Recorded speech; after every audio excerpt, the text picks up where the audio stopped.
Hello മഹിമ മോളെ, നിന്റെ തീരുമാനം എന്തായി? അതനുസരിച്ച് വേണം മഞ്ജുവിന്റെ ബോഡി തിരിച്ച് ബാഗിൽ അയക്കണോ വേണ്ടോ ഒന്ന് തീരുമാനിക്കാൻ.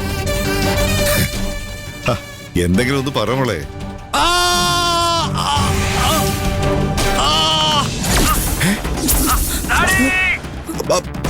അത് സഞ്ജു അല്ലേ? അതെ, കറക്റ്റ്, സഞ്ജു തന്നെ. ഇപ്പൊ എനിക്ക് വേണ്ടത് തന്റെ കയ്യിലുണ്ട്, തനിക്ക് വേണ്ടത് എന്റെ കയ്യിലുണ്ട്. ഇനി നമുക്ക് അവരെ കൈമാറുന്നതിനെ പറ്റി സംസാരിക്കാം. എന്റെ ചേച്ചി ഒരു പോറൽ പോലും ഏൽക്കാതെ വീട്ടിലേക്ക് തിരിച്ചെത്തണം. ചേച്ചിക്ക് എന്തെങ്കിലും പറ്റിയിട്ടുണ്ടെങ്കിൽ അതിന്റെ രണ്ടിരട്ടി തന്റെ ഈ പൊന്നോര മോന് ഞങ്ങൾ തിരിച്ചു കൊടുക്കും. മനസ്സിലായോ?